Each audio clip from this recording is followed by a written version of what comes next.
Hello, everybody, and thank you for tuning in to the Liberty Report. Co-host today is Daniel McAdams. Daniel, good to see you. Good morning, Dr. Paul. Very good. We have a special guest today. Indeed. Talking about an issue I talk a lot about, and it's so important. It has to do with the importance of money. He's been a friend for quite a few years, and I'm always fascinated with his books. Our guest today is Jim Rickards, and Jim, I want to welcome you to the program. Thank you, Dr. Paul. It's a pleasure to be with you. Well, great. And before we get started and ask you about your new book, I want to mention to the audience that you have you've been writing, and you've had several books on the New York Times bestseller list. One of my favorites has been the one that came out in 2014, I believe. It was Currency Wars. And I would think that the war is not over, but I think the war has already started, and we may be talking a little bit about that. But you also wrote something this year, the new case for gold. There's been an old case for gold, and it's probably very similar, but there is a case for gold, and another book you wrote was Death of Money. But your newest book is what we want to talk about, and this is called The Road to Ruin. And who wants to go to ruin? We want to have an election and solve all our problems. So we want to talk about that. So why don't you give us a brief update on this, and then we'll follow up with a little discussion on your book. Sure, Dr. Paul. This is really the third volume of a projected quartet. So the books you mentioned, Currency Wars, Volume 1, The Death of Money, Volume 2, and this is The Road to Ruin, which is Volume 3. Also had The New Case for Gold.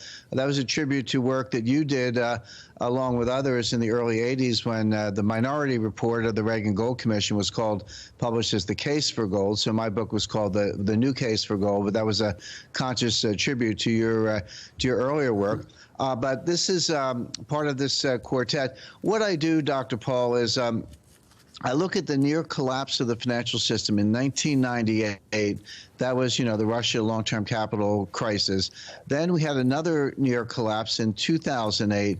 On both occasions, 1998 and 2008, we were just days, if not hours away from the complete collapse of every bank or the closure of every stock exchange in the world. That's not an exaggeration. That was well documented. I was actually very involved in I negotiated the bailout of long-term capital management in 1998, and of course we all recall 2008. So what I do, I take the story 10 years forward to 2018, but that's just an estimate. This is something that could happen tomorrow. And I make the point that in each crisis, the bailout gets bigger and the problem gets worse. So 1998, Wall Street bailed out a hedge fund. In 2008, the central banks bailed out Wall Street. In 2018, if not sooner, who's going to bail out the central banks? They haven't normalized their balance sheets. They haven't undone the work what they did, the money printing that they did after 2008. They no longer have the capacity to save the system. The next bailout is going to come from the International Monetary Fund with their world money, the special drawing right, or SDR. They've got the only clean balance sheet left. They're going to flood the world with trillions of SDRs. They'll finally get the inflation that they haven't been able to get all these years. The only safe haven will be, gold or other hard assets, land, silver, fine art. There are a number of things you can have, but I use physics, behavioral economics, and hard science to analyze this and explain to readers how this is going to happen. Right. I think that your suggestion of what they might do is very much on, because that's why they were there. They thought they'd do this a long time, and SDRs are very important. And I wouldn't be a bit surprised if they do exactly what you say. I don't think that'll be the answer, and because it's also going to be a failed fiat currency. But in the meantime, they're going to do something and contribute to the chaos. But I do have a question on timing, and you recognize when you make your predictions, as all individuals who understand the free market, is we may know trends, and we know that what inflating the money supply does, and all these things, and rigging, interest rates. But your book on Currency Wars, I think, was right on, because I believe we're in the middle of that. It's in the middle of this campaign because there's been charges, currency manipulations. We have to stop that. But right now, the one currency that I'm interested in watching, of course, is the dollar. And it looks like they're starting to sell some dollars, around the world, especially the Saudis and China. Do you believe that that's sort of cracking right now? Do you look at those charts where it say, we're getting awfully close because they're not rampantly leaving the dollar, but it suggests to me that they may be starting to. I just wanted to get your assessment on that and the timing as well. Well, you're exactly right, Dr. Paul. There's no question that the Chinese, and certainly the Russians, they've seen their reserve position come down, the Saudi Arabians and others are selling U.S. dollar assets. They're selling the U.S. government securities. However, the reason we haven't had a big spike in interest rates is because the U.S. banking system is now captive to the Federal Reserve. So remember, as you know better than anyone, for every seller, there's a buyer. And the banks are being forced to pick up the slack. They are, they are the buyers of last resort. So, in 2008, the big banks were bailed out, and the bankers couldn't believe their luck. They said, hey, you saved my stock, you saved my bank, I keep my phony baloney job, I can still make million-dollar bonuses, and they felt that they had got a free pass. But what they didn't realize is that they were now working for the government. In the 1950s, a typical commercial bank balance sheet had about 50% Treasury securities, the rest, some mortgages and commercial loans. Today, that percentage is down around 10%, means there's a lot of headroom between 10% and 50%. This is what, as you know, this is what's called financial repression.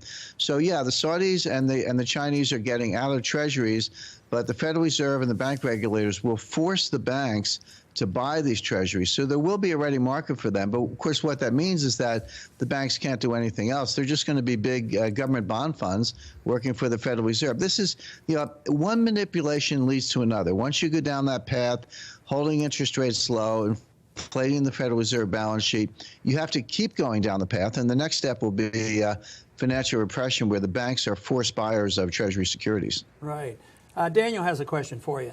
Yeah, Mr. Rickards, I was interested in your description of what this next crash may look like. You, of course, talked about 98 and 08, and you're saying somewhere around 18, but then again, maybe tomorrow. Right. And from, the U.S. military presence overseas, and you've been a consultant to the Pentagon and to the intelligence community, but, we have 800 military bases in 70 countries. That's a minimum. And the presence there is considered a stabilizing factor in a lot of these countries. But you mentioned in the coming crash, literally banks closing, no money for 2 weeks or what have you, people burning down banks. This sounds like something very dramatic at home. How would you see this affecting at least the perceived stability of the U.S. presence overseas?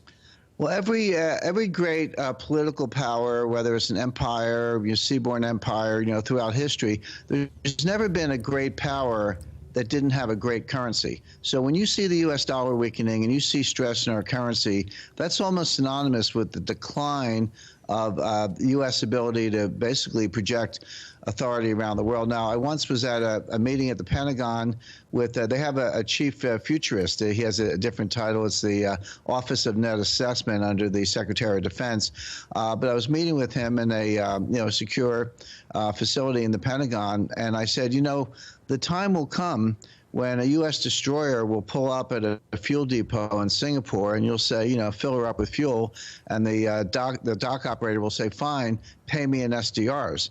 In other words, for the first time, you're going to have a very expensive forward deployed military that you have to pay for in a currency that you don't print. And that really made an impact. They actually, I think the Pentagon understood this better than the Treasury and the Fed. I've had those same discussions downtown with the Treasury and the Fed, and they just assume the dollar will always be, king dollar. But the military understood that with a weak currency, you're going to weaken the military. So that is a threat to national security. As far as closing the banks is concerned, I do write about that in the book. And the point I make is that the best description of a financial panic I've ever heard is everybody wants his money back.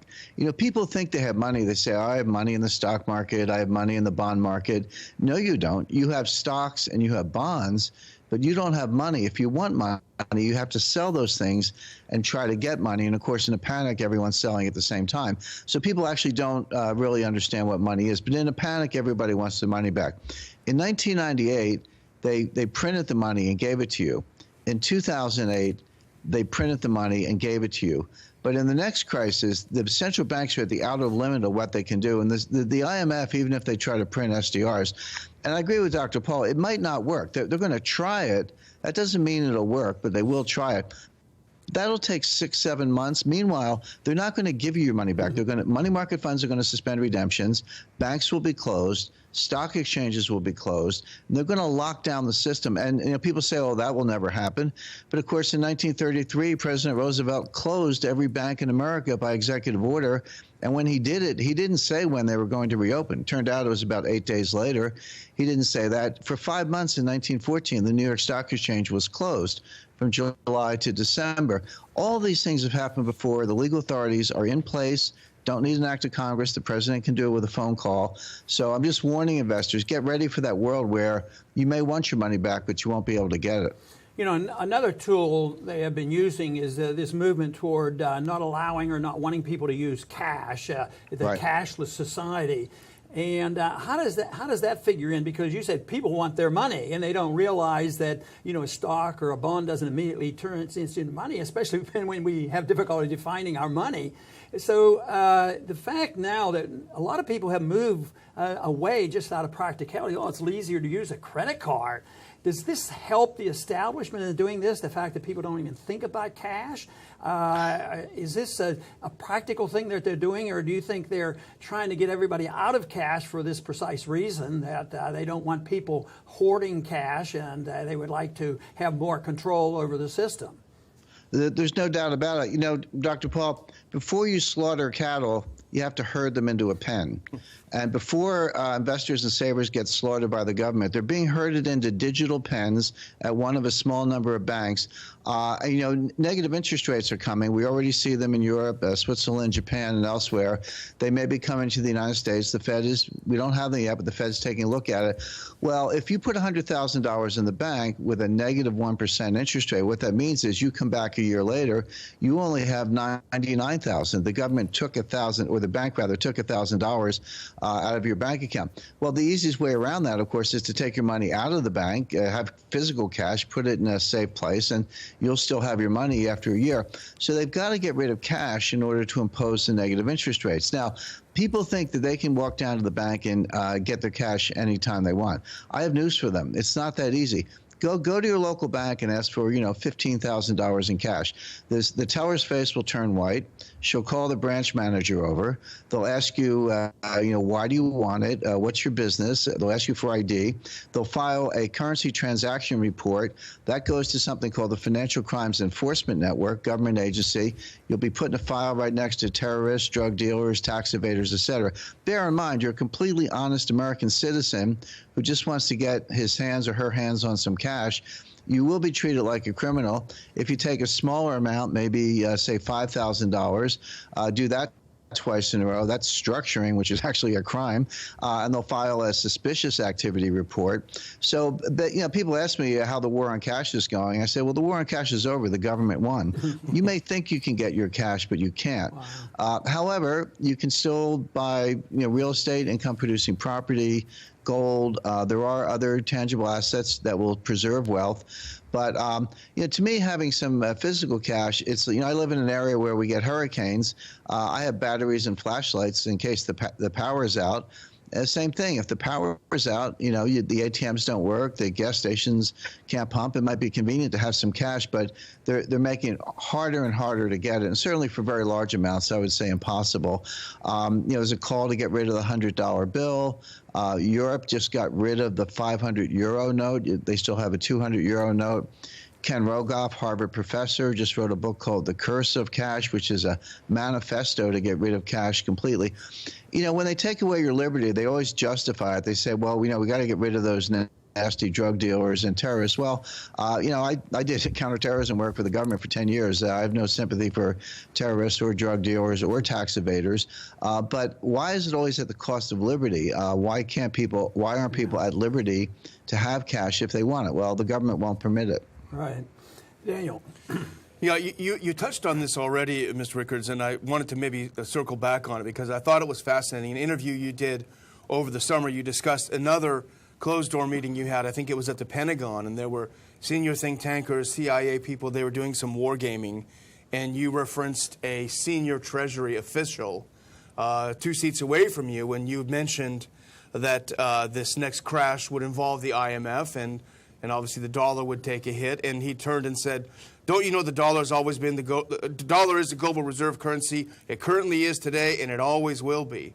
And it struck me as the arrogance and ignorance of official Washington. Obviously, they're not even planning for these possibilities if they don't admit that they even exist.